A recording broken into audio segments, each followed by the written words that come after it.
Nakasinati kitag pag-uwan, sukat ka ganilang buntag gumikan sa Intertropical Convergence Zone. Hangtod kanu sa kining naswing matang sa panahon atong sayran pinaagi ni Jomer Clarino, ang weather specialist pag-asa Visayas.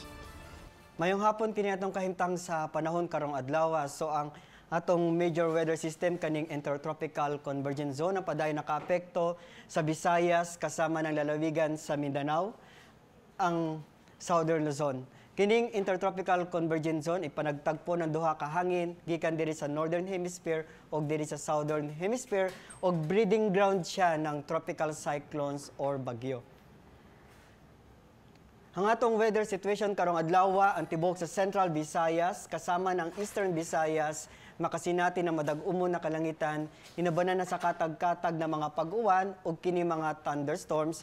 Samtang ang Western Visayas kasama na ang Mindoro ug ang Palawan makasinati silang katag na pagpanag-um ngadto na sa madag-umon na kalangitan, inabanan na sa mga patak-patak na mga pag-uwan ug kining mga thunderstorms.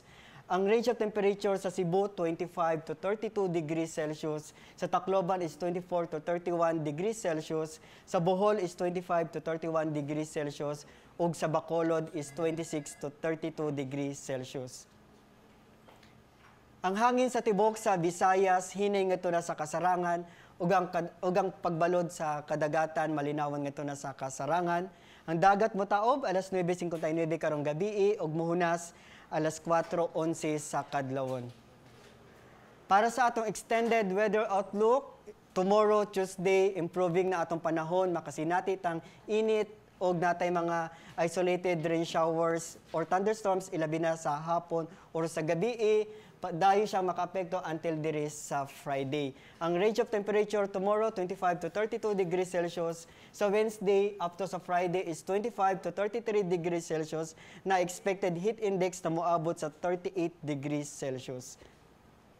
Ang adlaw mo silang alas 5:30 sa buntag. Para sa dugang detalye, mobisita sa atong mga official social media sites, sa atong Facebook group sa Visayas PRSD, sa website sa bagong.pagasa.dost.gov.ph. Gikan diri sa Pag-asa Mactan, DOST, ug para sa Balitang Bisdak, kini si Jomer Clarino, maayong hapon.